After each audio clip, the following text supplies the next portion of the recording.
Retour sur ce plateau, messieurs, mesdames, mesdemoiselles, on revient. Merci à Eurydice Kitutu qui vous a informé. On a continué avec le sport. Dans quelques instants, l'invité sur ces plateaux. Mais on est en pleine campagne électorale. Et cette période, dans la presse, il y a beaucoup de fake news. Allez, on a préparé un élément sur quel contenu. Non, c'est sur. Allez, fake news pendant la période électorale. Il y en a tellement de nouvelles qui ne sont pas vraies et qui circulent dans le média, mais aussi aujourd'hui avec l'arrivée des réseaux sociaux. Il y a beaucoup de nouvelles qui sont pas vraies. Le fake news pendant cette période électorale, c'est l'élément que nous vous proposons. Donner la vraie information en cette période électorale est un véritable défi que doivent relever les journalistes. En voulant faire passer son candidat pour le meilleur de tous, certains états-majors politiques, si pas tous, recourent aux fausses informations, aux fake news. Ils les propagent sur les réseaux sociaux pour la consommation populaire. Chaque média cherche une stratégie pour ne pas distiller des fausses informations dans la population.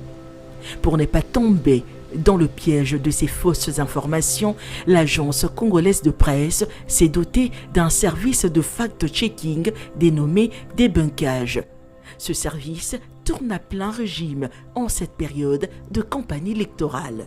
Nous sommes conscients du poids de cette responsabilité, surtout en ce moment. Mais l'agence congolaise de presse a toujours travaillé pour éviter les erreurs. Ce que nous appelons aujourd'hui les fake news.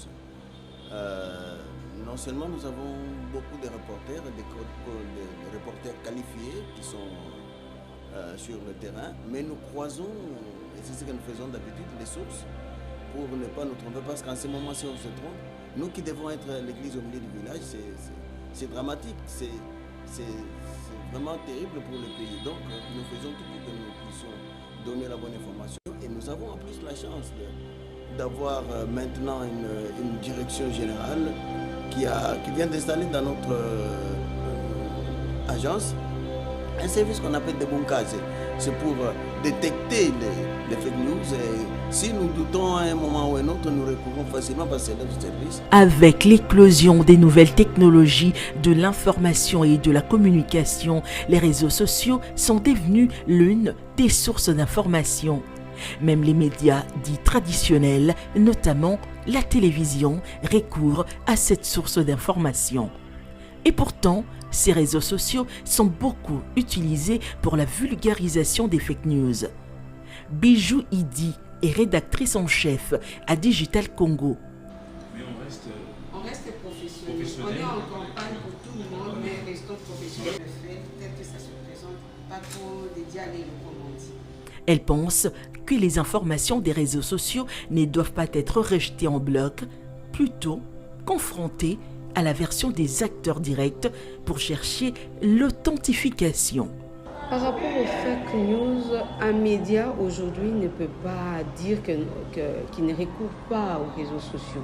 Parce qu'à nos jours, les réseaux sociaux constituent vraiment un canal, une source d'information.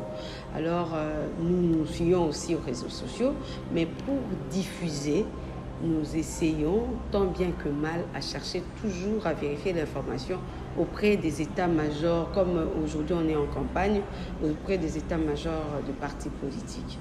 Nous sommes toujours en contact avec les différents chargés des communications, les différents attachés de presse pour vérifier l'information. J'ai entendu ça, j'ai vu ça dans les réseaux sociaux, est-ce vrai ou pas? C'est ce que nous faisons avant la diffusion. La radio n'est pas épargnée par la désinformation véhiculée par les réseaux sociaux.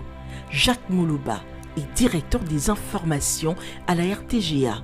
Il estime que la quête du scoop est l'une des raisons de propagation de mauvaises informations, si l'on ne fait pas attention.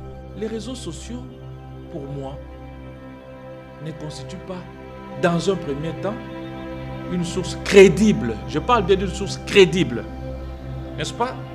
Je peux considérer un peu les réseaux sociaux comme des informations venant de la radio-trottoir. C'est-à-dire qu'il y a peut-être un peu de vrai, mais il faut vérifier, n'est-ce pas, la véracité du vrai qu'il y a.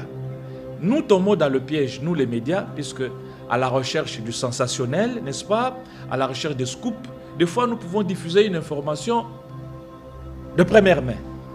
Et nous nous estimons heureux donc d'être le premier à avoir donné cette information. Et des fois, il peut faire en sorte qu'il peut s'avérer que l'information qu'on a donnée ne soit pas vraie. Patrick Maki, rédacteur en chef à l'actualité.cd, un média en ligne.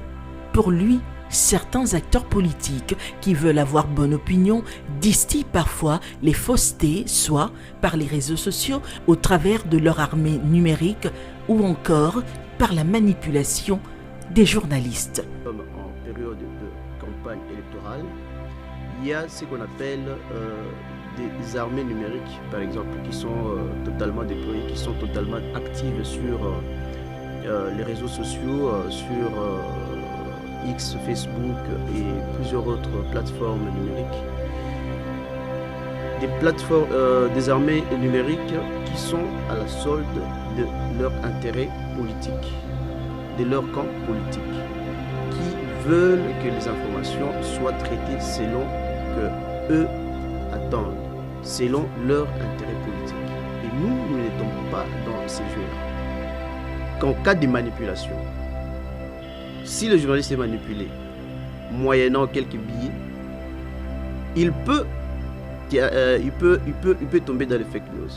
Aujourd'hui, distinguer le vrai du faux devient un défi sans précédent pour les journalistes. Ils doivent redoubler de vigilance pour ne pas mettre l'huile sur le feu en cette période électorale.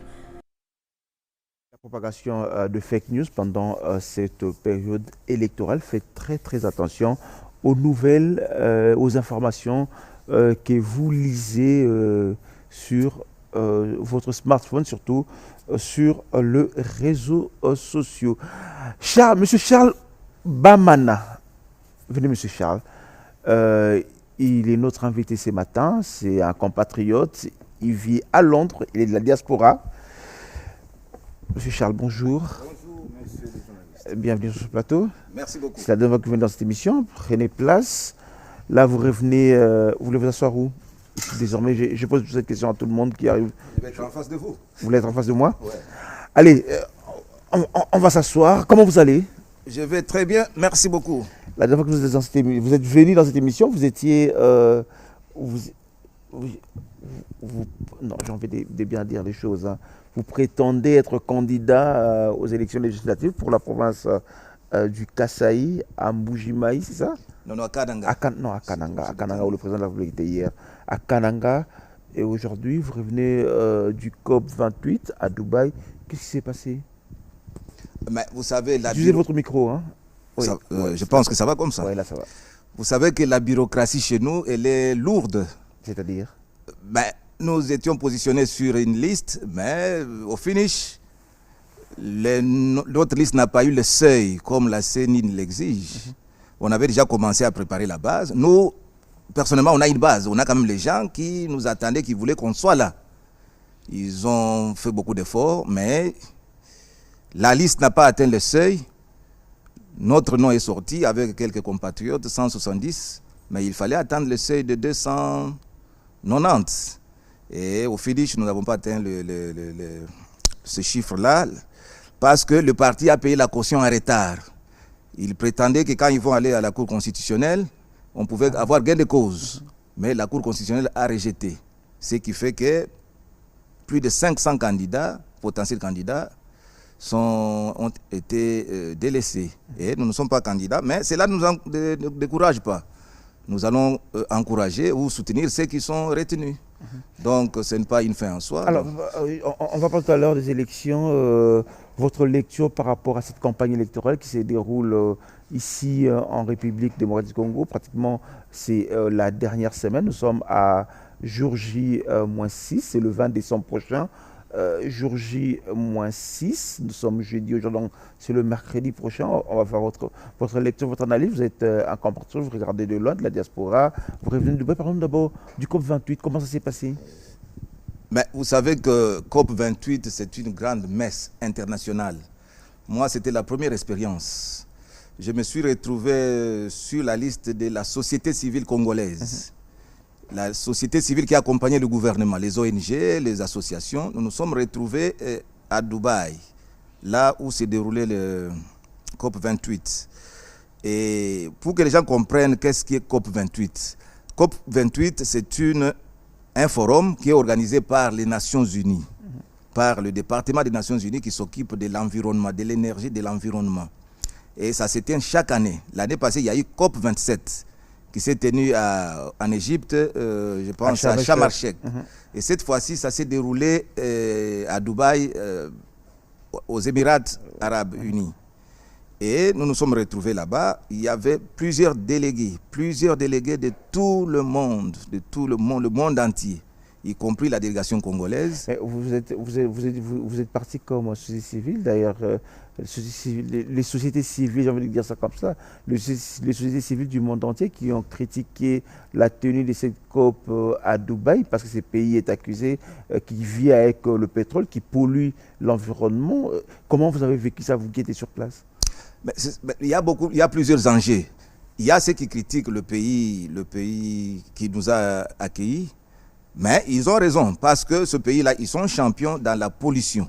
Mais COP28, ils ont pour mission de réduire, ils ont la prétention de la réduction de la pollution. C'est pourquoi vous voyez, aujourd'hui, on a parlé de la transition énergétique pour ne pas utiliser l'énergie fossile, les énergies qui polluent. Comme vous avez le charbon. Vous avez les États-Unis qui est champion pour utiliser son industrie extractive, utilise le charbon. Et chez nous ici, nous utilisons le mazout, ça continue à utiliser. Nous avons des voitures chez nous ici, l'esprit de vie. Nous utilisons, la plupart, ce sont le mazout. Mais vous savez que le mazout sont source de la pollution. Donc, COP28, ils ont la prétention de diminuer. On ne dit pas qu'ils vont atteindre. Ils sont en train de faire un effort pour qu'on parte de la transition jusqu'à la diminution. Et aussi, on va en finir une fois pour toutes. Donc, les associations comme les nôtres, comme les autres du monde entier, les autres, ils partent dans tous les sens. Moi, je pense que c'est la question des enjeux. Il y a ceux qui soutiennent le pays qui a accueilli ce forum. Il y a aussi ceux qui le critiquent. Moi, je pense que ça part dans tous les sens. Donc, ce que nous pouvons retenir est que le monde entier est uni pour la réduction de la pollution. Donc, nous devons tous être les artisans de la prévention de la nature. Donc, on va commencer quelque part. Aujourd'hui, il y a ce qu'on appelle le pledge. Aujourd'hui, ils ont accepté à l'unanimité de faire la transition. C'est un pas. Donc, c'est un souhait. Mais maintenant, il faut que ça passe maintenant à l'action. Ça fait quand même du bien de parler d'autre chose. Ça fait pratiquement 30 jours. Nous parlons en RDC que campagne électorale, j'ai envie de dire comme disent les Quinois, équillé, ça va dans tous les sens. Mais continuons un peu. On va revenir sur la campagne électorale. Mais aujourd'hui, vous avez assisté à ces COP28. Mais la question que tout le monde se pose, il y a quelques temps, j'ai reçu sur ces plateaux l'ambassadeur Tossi Panou, qui est un de nos délégués, un des négociateurs en chef de la RDC pour les climats. On voit le ministre de l'Environnement, comment il se bat. Mais dans tout ça, toutes ces réunions, toutes les COP, qui gagne la RDC? Vous qui êtes société civile, dites-nous un peu, qu'est-ce que la RDC gagne? C'est ça, c'est pourquoi moi je voulais qu'on mette un peu le point sur les i. Quand vous partez dans ce COP28, les gens ne se retrouvent pas, les gens ne comprennent pas. Justement la question aujourd'hui, le Congolais vous y allez, mais le Congo gagne quoi? Parce qu'il y en a tellement ces COP qui sont... Oui, moi je pense que ça c'est une bonne question. Même moi-même quand je suis parti dans ce forum, c'était la première fois. Je me demandais qu'est-ce que le Congo va gagner.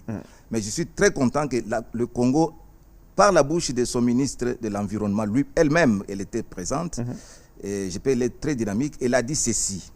Nous, les Congolais, nous attendons les mannes, nous attendons les retombées de crédit carbone. Nous attendons que la communauté internationale puisse payer à juste valeur les retombées ou payer les crédits carbone. C'est ça ce que le Congo peut toucher du palpable. Quels sont les crédits carbone? Nous, Congo, Kinshasa, nous avons un grand pourcentage du bassin du Congo. Vous connaissez le grand bassin du Congo, peut-être on peut dire 70% se trouve chez nous ici en RDC.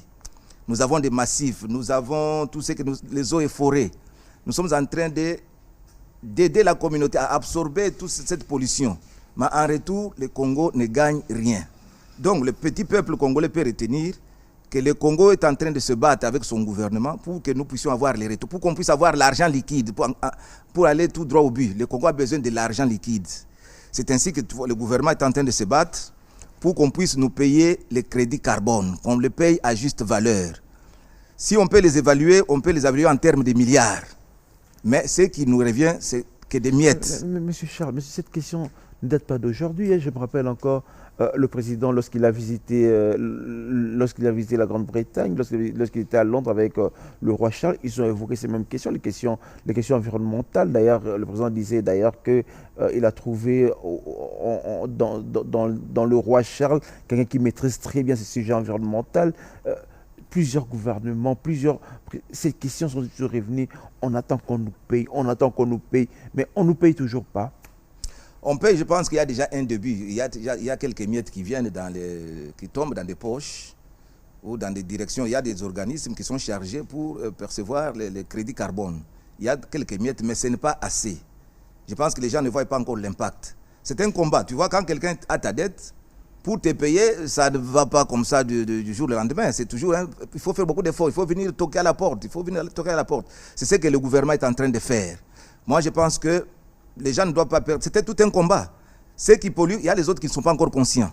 Mais certains pays commencent déjà à penser que non, il faut mettre quelque chose. Donc ça dépend de leur volonté. Parce qu'il n'y a pas ce qu'on appelle en français, il n'y a pas une imposition pour qu'ils puissent s'exécuter. Une loi contraignante. Une loi contraignante. Donc ils le font parce qu'ils sont convaincus, ils donnent. Donc jusqu'à moi, je pense que les Nations Unies doivent prendre une loi qui doit être une loi contraignante, qui doit imposer aux pays pollueurs de payer. Et là, le pays comme le Congo, doivent maintenant attendre. Mais pour le moment, le Congo est en train de faire son plaidoyer au niveau international pour qu'il soit payé. Et ceux qui veulent payer, ils prennent du temps. Des fois, ils donnent 1 million, 2 millions, 3 millions. Ce n'est pas assez. Et nous disons, s'ils ne payent pas à juste valeur, le Congo peut faire ce qu'il peut faire de son environnement, de ses massifs, de ses forêts, ce qu'ils veulent. Alors, vous, comme société civile, quel est votre rapport? Quel a été votre rapport? Nous, concrètement, ce que nous avons aimé, c'était de prendre des contacts. Nous avons voulu prendre des contacts au niveau national et au niveau international. Moi, au niveau de notre association qui est l'Ensemble pour l'environnement, nous avons eu des contacts fructueux avec notre organisme ici, le Fonds forestier. Nous avons croisé le dirigeant numéro 1 de cette organisation qui a accepté que nous allons commencer à travailler ensemble.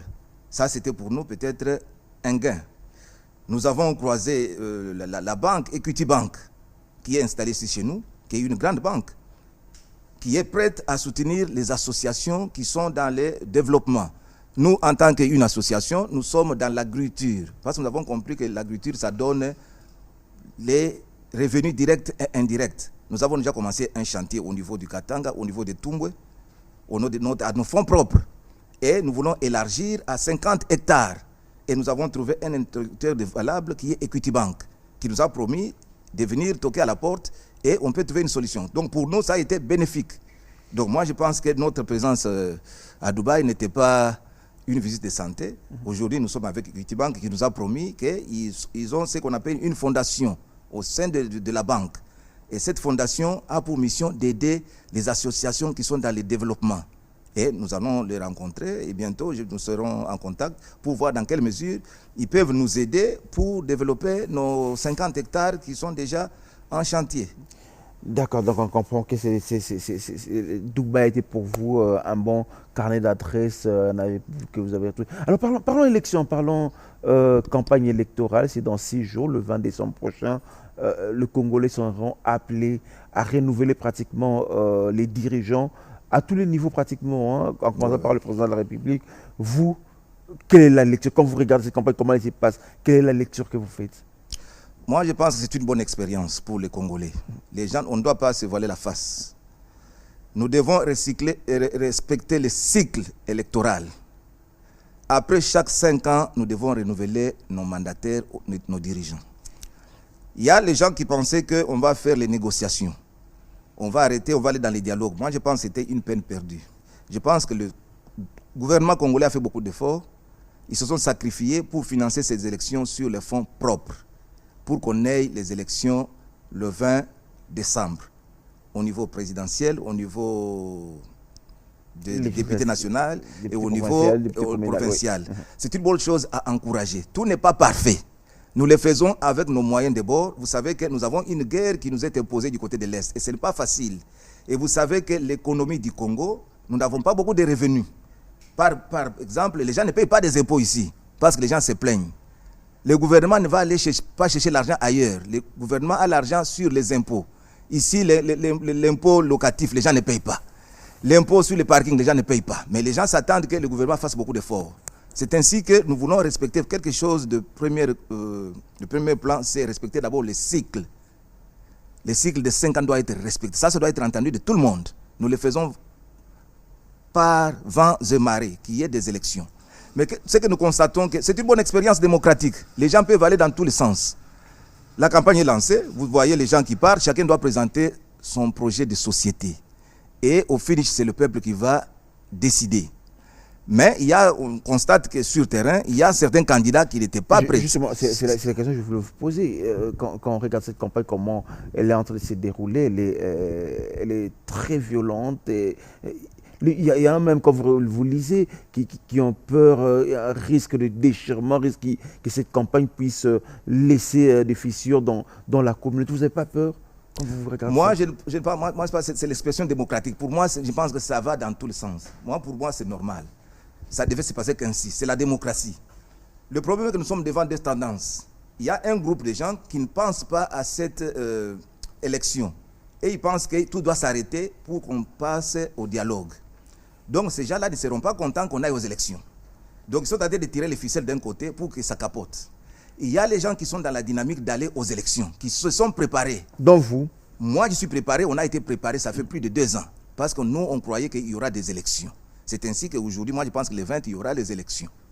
Et ces gens-là, ils vont aller aux élections. C'est pourquoi vous sentez que sur terrain, ceux qui ne veulent pas les élections, ils sont en train de tirer des ficelles. Et ceux qui sont prêts, ils veulent aller. Et d'un côté, la CENI se trouve maintenant dans la pression. On les fait maintenant la pression pour est-ce qu'on va aller, on ne va pas aller. Mais moi, je pense que le 20, il y aura les élections. La campagne, c'est normal, c'est la démocratie. Nous sommes un pays de plus de 100 millions d'habitants. N'attendez pas. Il y a combien? C'est pour la première fois qu'il y ait plusieurs candidats sur la liste. C'est pour la première fois. Tout le monde veut faire la politique. Au niveau présidentiel, il y a plus de 26 candidats. Ce qui n'est pas facile pour gérer.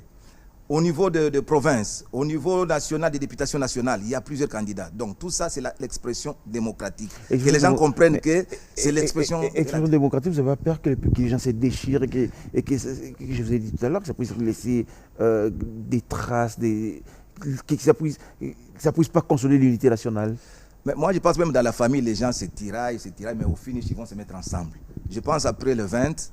les Congolais vont se mettre, ils sont des amis, ils sont des frères, on va se mettre ensemble. Ce qui compte, c'est que le Congo aille de l'avant. Les gens, ils ont leurs humeurs, ceci, cela, mais moi je pense que l'élection, elle est une.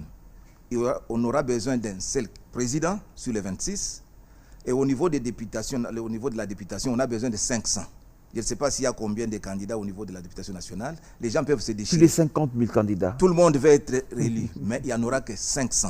Je pense qu'après le 20, ceux qui ne seront pas élus, ils vont avoir la tête basse et ils vont accepter leur défaite et nous allons continuer pour le développement de ce pays. On ne va pas se déchirer parce qu'on n'a pas gagné une élection. On ne va pas se déchirer parce qu'on n'a pas été retenu. Nous, on n'a pas été retenu, mais nous sommes sportifs. Aujourd'hui, nous sommes là, nous voyons que la vie doit continuer. Et vous êtes le soutien du candidat numéro 20, le président de la République. Pourquoi d'abord vous le soutenez? Mais moi, je pense que mon soutien ne date pas d'aujourd'hui. Nous sommes les gens qui ont cru à ce président quand il était à l'UDPS. On avait vu en lui un homme de valeur. Vous savez, quand le fait président Étienne Tshisekedi était là, c'était un homme de carrure. Et le papa était déjà fatigué. Et nous pensons que nous étions les premières personnes qui ont approché le président actuel pour lui dire que non, vous avez une mission à jouer. Et lui-même ne croyait pas. Il ne croyait pas, ça fait plusieurs années avant même, il ne croyait pas. Nous avons dit, monsieur le président, je pense qu'il faut maintenant prendre votre destin en main, je pense que vous allez jouer un rôle. Et un jour, il a dit, comme c'était un monsieur de prière, il a dit que ça soit ainsi. Pourquoi nous les soutenons? Monsieur Félix, avec son gouvernement, ils ont géré le pays pendant 5 ans. Pendant 5 ans, il y a un bilan. Un bilan à défendre. Moi, je pense que nous devons aller par palier, par palier. Un bilan que vos adversaires ne croient pas, vos adversaires ne reconnaissent Mais pas. moi, je suis prêt à le défendre parce que je peux aller secteur par secteur. Allons-y, parce que vous avez du pour temps. montrer... Vous avez pratiquement 20 minutes à y aller. Alors, moi, allons-y. je voulais dire que monsieur Félix... Si on vous demandait, donnez-nous 10 raisons pour lesquelles M. Félix devrait être réélu. La première, c'est l'unique qui a affronté l'ennemi en face. Moi, je suis avec les amis rwandais. Il n'y a personne qui bougeait ici sa tête ou son doigt pour pointer M. Kagame. Tous ceux qui sont là-bas, la crème politique intellectuelle du Congo, personne ne peut bouger. Tout s'est décidé à Kigali. Moi, j'ai des amis rwandais qui me disaient ça. Mais Félix a pris son courage à 2 mains contre toute insécurité pour pointer M. Kagame. Et aujourd'hui, Kagame est pointé que c'est lui l'agresseur du Congo. Ça, c'est de 1. Vos opposants disent que ça n'a pas fini la guerre. Hein, ça n'a rien. Ça n'a pas fini, ça fait quelque chose. Vous voyez, l'ennemi maintenant est connu. Avant, on nous disait que c'était l'M23. Maintenant, nous savons maintenant que notre agresseur, c'est le Rwanda. Le Rwanda veut quoi? Veut les mannes, veut les minerais du Congo.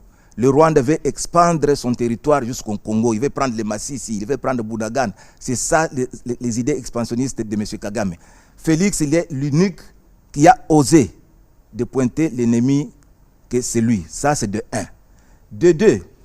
Moi, je ne fais que relayer la voix de vos opposants. Mais ils disent que libres. Oui, vous pointez l'ennemi, vous avez pointé l'ennemi, mais c'est vous-même qui avez traité cet ennemi de frère. C'est vous qui l'avez amené ici à Kinshasa. Vous l'avez fait applaudir. Donc, mais moi, je pense que monsieur Félix, ce n'est pas un vent-à-guerre. Monsieur Félix, il voulait le rapport de bon voisinage. Quand il a eu le pouvoir, il a dit, je vais aller vers le frère.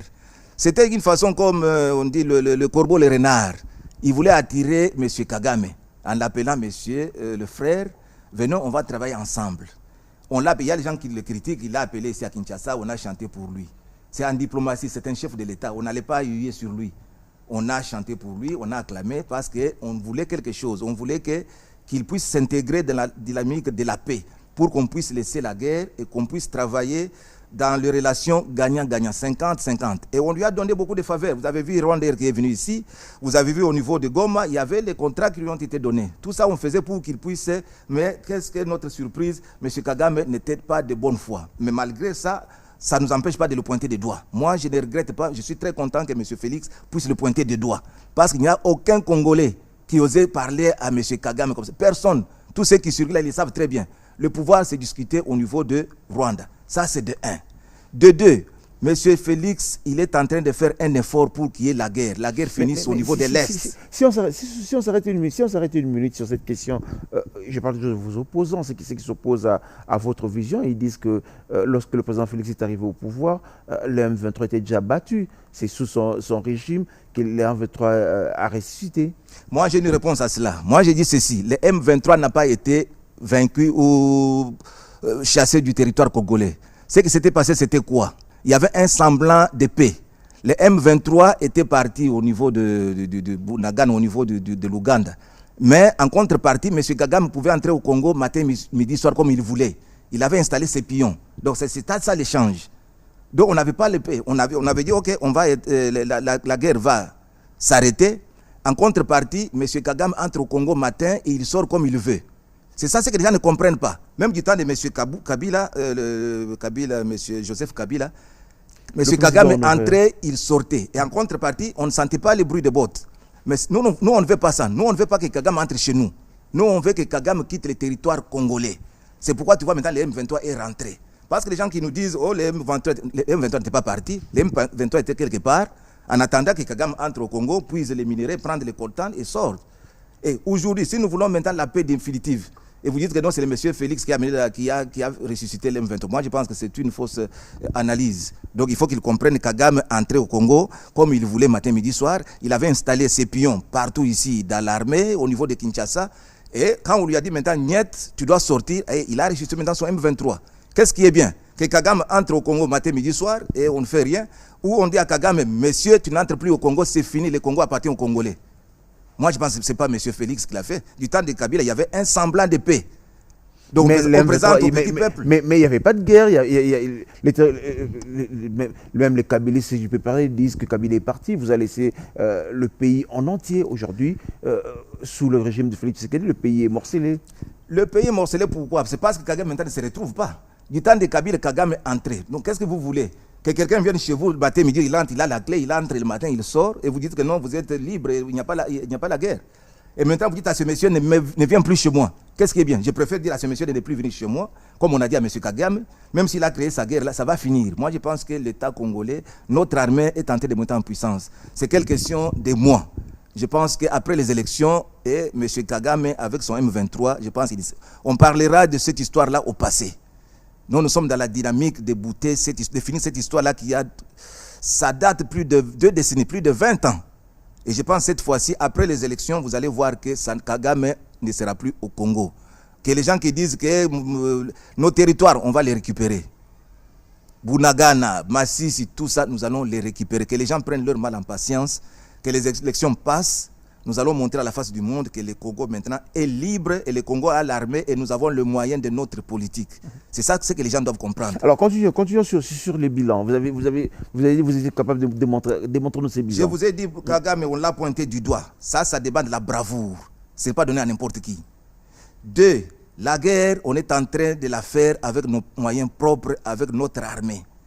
Nous sommes en train de créer une armée propre, une armée congolaise, avec les troupes combattantes. Ils sont en train de faire un travail. Vous sentez aujourd'hui qu'ils ne parviennent même pas à entrer à Goma comme ils entraient facilement. 2, 3, sur les secteurs, on parle maintenant sur palier. Parce qu'il y a des gens qui disent, M. Félix a fait 5 ans, il n'a rien fait.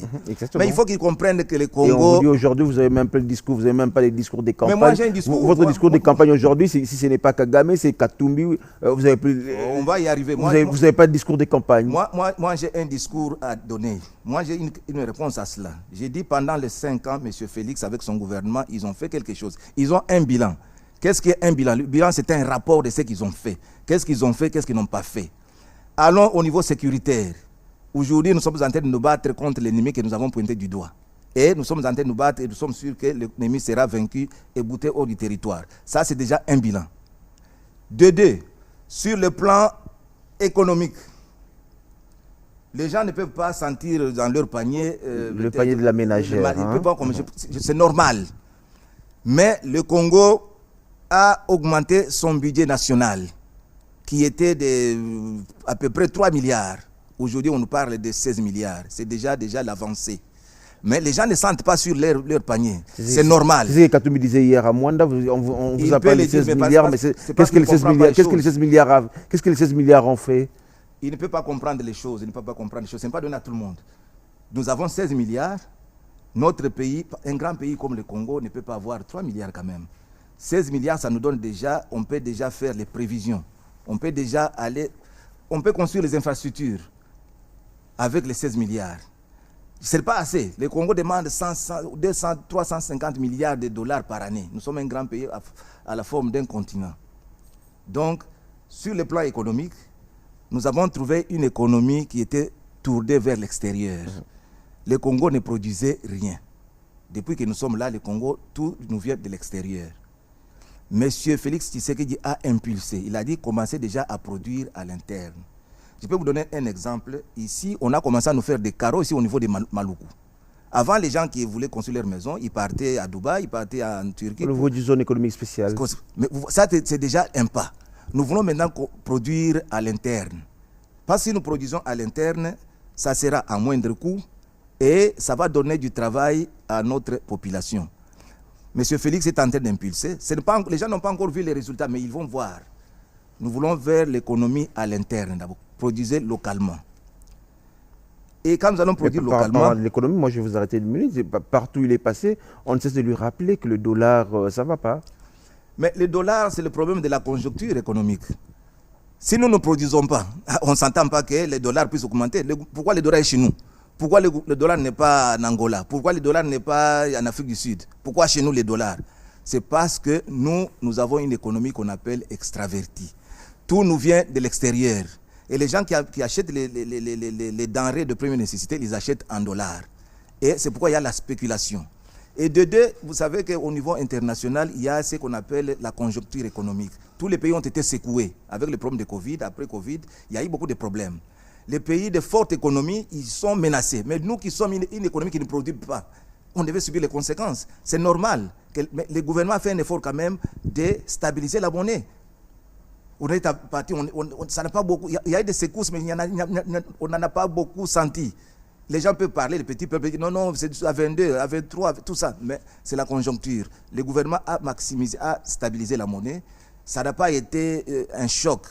Mais on leur promet que dès que la production va augmenter, et nous allons diminuer notre importation de denrées alimentaires de l'extérieur, et vous allez voir que la monnaie congolaise va prendre de la valeur. Alors, continuons. Troisième, allons plus, troisième. Nous avons ce qu'on appelle le projet phare. Nos enfants partaient à l'école difficilement. On appelle la gratuité de l'enseignement. Ça, quand même, on peut mettre sur le bilan de M. Félix avec son gouvernement. Vous savez, tout le monde... Matata a dit à son époque, il y avait déjà le début d'une gratuité d'enseignement. Hein. Mais on n'avait pas touché ça du palpable, on n'a pas touché ça du doigt.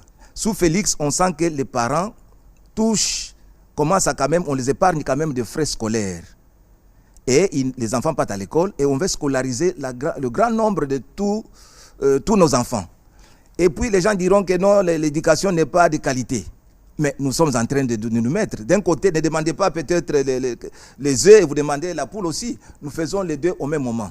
Nous sommes en train de donner la chance aux parents qui n'avaient pas de moyens de ne pas payer les frais scolaires. Et d'un côté, on est en train de faire un effort pour qu'il y ait une éducation de base de qualité. Parce que notre éducation, qu'on ne se voile pas la face, elle est un peu au rabais.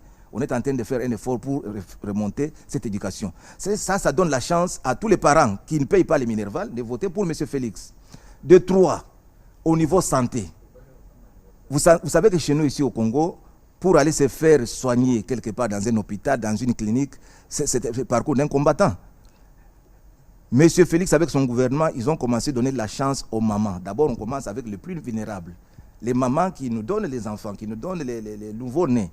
On leur donne la chance de se faire la prise en charge gratuitement. Le gouvernement prend ça en charge. C'est un montage. Et ça sera donné au niveau de tout le monde, de toute la population. On commence d'abord avec les plus vulnérables, les enfants, les bébés, les mamans à la maternité, et puis ça sera la santé universelle. Donc ça va palier par palier. Donc toutes les mamans là qui reçoivent les soins gratuitement, je pense que pour eux, le bilan de Félix, il est positif.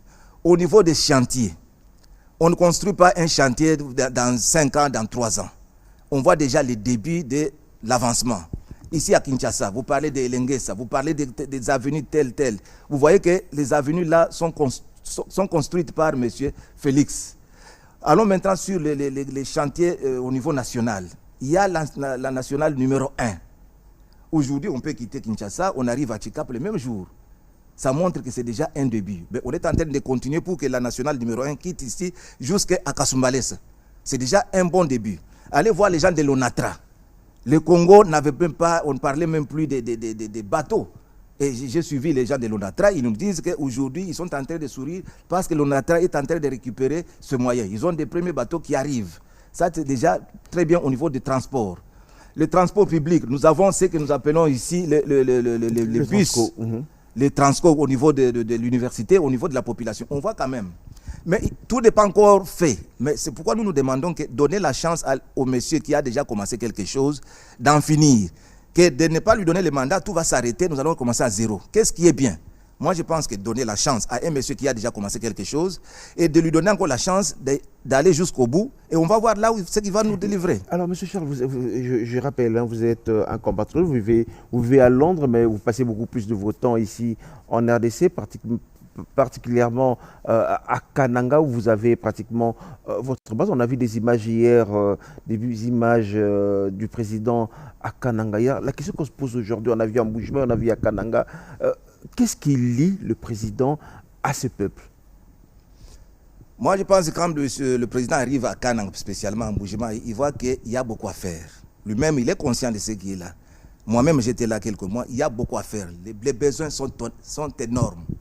Il leur dit, donnez-moi la chance. Je connais vos problèmes. Les problèmes, c'est quoi? c'est les routes. Les routes nationales, les routes des assiettes agricoles. Ça fait 5 ans que ces routes, on n'en a rien fait. On a déjà commencé. Il faut comprendre que notre pays, nous n'avons pas assez de revenus. Le peu de revenus qu'on a, on les a affectés à la guerre. On ne peut pas faire la guerre d'un côté, en même temps, on est tenté de construire le pays. C'est demander trop à un pays post-conflit. Post-conflit, c'est-à-dire quoi? Nous avons connu la guerre ici des M23. On a connu la guerre de 6 jours. On a connu... Un pays post-conflit, c'est un pays qui est tenté de se reconstruire. C'est pourquoi vous avez vu la présence de la MONUSCO ici, chez nous, ici. Donc, il faut comprendre que les choses, nous partons par étape. Quand il arrive à Kananga, il voit que les besoins sont tenables. Il n'y a pas de travail. Il va dire aux jeunes, on va créer de l'emploi. Comment on va créer l'emploi? C'est en produisant à l'intérieur. On va susciter le secteur agricole, comme on a dit, la revanche de la terre sur les sous-sols. Parce qu'avant, c'était les minerais qui nous donnaient à manger. Maintenant, on va injecter de l'argent pour que les gens fassent les machambas, qu'ils fassent les plantations. Deuxième chose, il n'y a pas l'électricité. Nous sommes un grand pays avec les forêts, avec les courants d'autres, mais il n'y a pas l'électricité. Il a déjà commencé, comme à Kananga, il y a déjà les engins, il y a déjà les contrats qui sont déjà signés avec cette chute ici de Mbombo, pour que ça puisse donner quand même le courant à une petite part population. Quand il parle d'Amboujba, c'est la même chose. Il faut construire d'abord les chantiers de base, les routes, et puis donner le travail. Donc c'est ça ce qu'il va faire partout. Même quand il va arriver au Bandundu, c'est la même chose, c'est le même discours. C'est ainsi qu'il dit que donnez-moi la chance. Je comprends que les 5 ans, ça n'a pas été assez. Nous avons d'abord perdu les 2 ans d'abord, parce que les gens disent que non, le président se plaint. Le président ne se plaint pas.